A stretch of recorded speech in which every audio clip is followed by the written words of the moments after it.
Okay, so this is a review for Tomb Raider. It just came out a few days ago. Rebooted the series. Um, Gotta say, great way to start off a video here. Killing the main character, right? Gotta love it. Anyway, um, so let's talk about the game. Is it a good game? Yes, it's a very good game. Graphically, it's nice. It does have a few glitches, and I think that's more with the fact that I think it was designed on AMD technology, and I'm running an NVIDIA, so you'll see there's like a few glitches with the arms when she's going through the water. It's like her shoulders are disjointed or something. AMD's got a new thing that they debuted with this game, or at least I'm assuming it was debuted. It's the first time I heard about it. Was called Tress Effects, which is a new hair rendering. Gives it a more of a individual hairs rather than just clumps together. Looks cool. It really does. I gotta say, I wish I could run the game with it. But because I'm running an NVIDIA card, the Tress effects, I don't know, they just don't like it. They go weird, they disappear. And when it disappears, all you see is you'll see that the Tress effects will disappear and you'll just have the matte head shape. So I just turned it back to normal. So it looks fine like that too. So but if you got an AMD card and you want to turn it on, I recommend it. If you got an NVIDIA card, it's your decision. So anyway, so let's go into gameplay. A lot of people have been saying the gameplay is a lot like the Uncharted series on the PlayStation 3. They are correct. It does. It plays a lot like Uncharted. That's not a bad thing. I love the Uncharted series. I really like how they did it, in that style. Makes it fun to play. And I think this game would work good on console or PC, so however you want to get it, that's fine. I don't know if you can do the Tress effects on the console, so maybe, don't know, but anyway. Combat. Standard, third-person shooter. Does have cover mechanics in it. We'll get to that in a minute. Anyway, the combat's fairly simple. You get basically 4 guns. Switching between them is pretty, or I should 4 guns. You get 3 guns and a bow. You get a shotgun, assault rifle, pistol, and a bow. There are stealth elements to it, so you get silencers. I did that on my guns. It makes it very nice. I use the bow for a lot of this game. I like the bow. It feels very natural the way it uses. It goes really well with the game, especially when you go through the how would you put it? The stealth aspects, because it's a bow. It's quiet. Doesn't make a lot of noise. You can use it to distract enemies by shooting an arrow at a rock wall that's near them, and one will go off, and do that type of thing. Cover mechanics. I'm going to be honest, I've been a big fan of cover mechanics in a lot of games because they don't do them well. This game does it very well. It's very natural and it flows good because you basically don't have to worry about it. If you are near something that Laura can get behind and there's enemies nearby, she's going to automatically hide. Some people may not like that. They're like, oh, it's crap, the computer's doing it for you. Yeah, but it lets you play the game. Your character feels like they're doing it naturally. It's like, oh crap, there's guys down behind a wall. She'll go. So that's kind of nice. She'll also lean out to fire, which is nice. So if you're covered behind a wall and you go to fire, she'll actually lean around the wall to shoot the bow or the gun, whatever your preferable choice is. So I was happy with the cover mechanics. There's also melee combat. I'm gonna be honest, haven't used that a lot. Just didn't really care for it. You basically never let them get that close for the most part. And anyway, you pick up. You just saw there. You pick up some books and stuff through the game. They'll read to you. I just kind of skipped over that. Don't want any spoiler alerts. If anybody yells at me, somebody can pause it and read it if you want to. But I'm just gonna skip past it.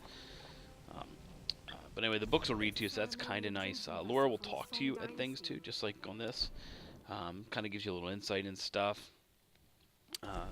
That's kind of nice. I like those little features. Kind of brings you into the world and makes it a little bit more believable. So anyway, back to melee combat. Never used it much. Didn't let them get that close. There is a skill tree sort of in this where you can tech into different things, whether it's like range combat, survival, or melee. things like that. When you play the game, you'll kind of get an idea for it. If you want to look it up in another video somebody else did, you can do that. It's not like a MMO talent tree. It's more like you get points to make things a little bit better. Like, you know, you can put a point in something, you get more scrap from things when you loot them. Things like that. Makes you a little bit more better with the shotgun, or a little bit better with the bow. Back to the weapons, speaking of bows and stuff, you can also customize your weapons. That's something that's kind of nice. You can make them a little bit better, and you get that with scrap. You can find that through the game in crates or looting enemies or things like that. And that'll make your weapons just a little bit better. You know, like the bow. When I get near the end of the game, I got a point. I forget what it's called, but it makes the string a little bit better. So the arrows, if the enemies aren't wearing armor, it has the chance of going all the way through them, or it can penetrate armor. So that's kind of nice. I'm in a dungeon right here. The puzzles aren't too hard in the game, but there are dungeons, and the dungeons have puzzles that are a little bit more difficult. And here's a place where you get some scrap. So, but the puzzles in the tombs are a little bit more challenging. Not to the point where they're undoable, just a little bit more challenging. So you'll kind of see when this will kind of go up as a walkthrough for this particular dungeon. There's no enemies in them. I've yet to find enemies in a dungeon, so that's kind of nice. You don't have to worry with that. It's more just to puzzle you against the environment. They normally give you something like weapon parts, or a map or something useful. Like, never got one that wasn't useful. The Solari have completely taken over the old places of this island. Laura talking again kind of tells you what's going on.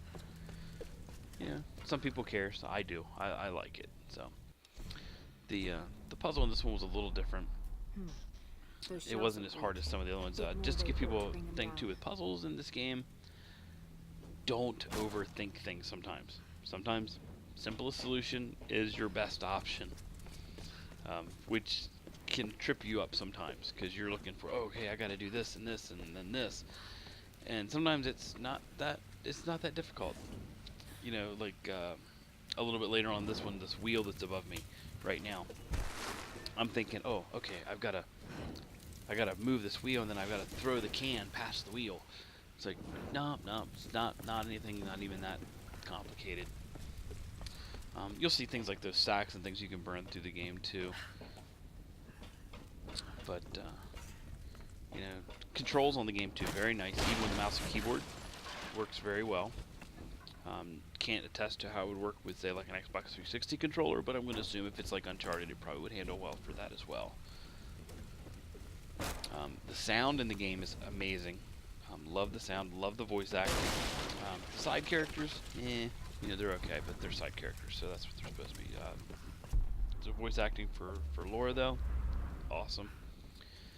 Makes her a really believable character. So enjoyed that, and here we go. This is where I'm trying to figure out the wheel. So anybody that comments on this is like, oh my god, I can't believe you didn't figure that out, If you got it on the first try, awesome. More power to you. If you looked at it and realized it.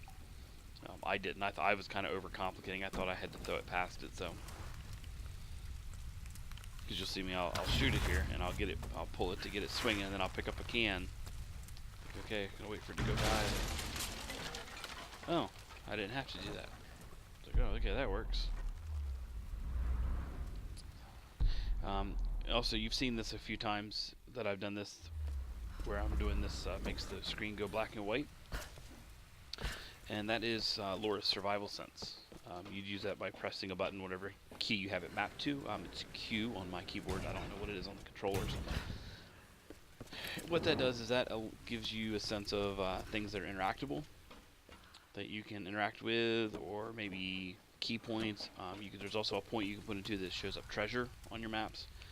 That's useful and not useful, because there are times when you will see the treasure and you can't get to it because you will need to go back through the game later to get to some areas. There'll be doors you can't open because they'll require you to have some piece of equipment that you won't get till near the end of the game. Nice thing is when you beat the game, you will get the option to go back onto the island to complete anything you did not finish. So if you're worried about when you get near the end of the game, if you're going to need to do something, hey, you can always go back after you finish it and get your 100%. Like I said, I'm at about 83% when I completed the game. So this right here just made it real simple. Just jump up, boom, and you're up there. So the climbing is the aspect that she's doing right now. Also feels really well done. The movements feel good. It really feels believable. So I hope you enjoyed watching. And this is, that's the puzzle. So we've got the treasure now. We're gonna go up here. We'll get it. And we're all set. So on a final note, it's a good game. If you're thinking about picking it up, definitely worth the buy. Got good, in my opinion, good replay value. I recommend it. Give it a 2 thumbs up on that. Good game, and I hope they make more in this series with this style. So take care, guys. See you next time.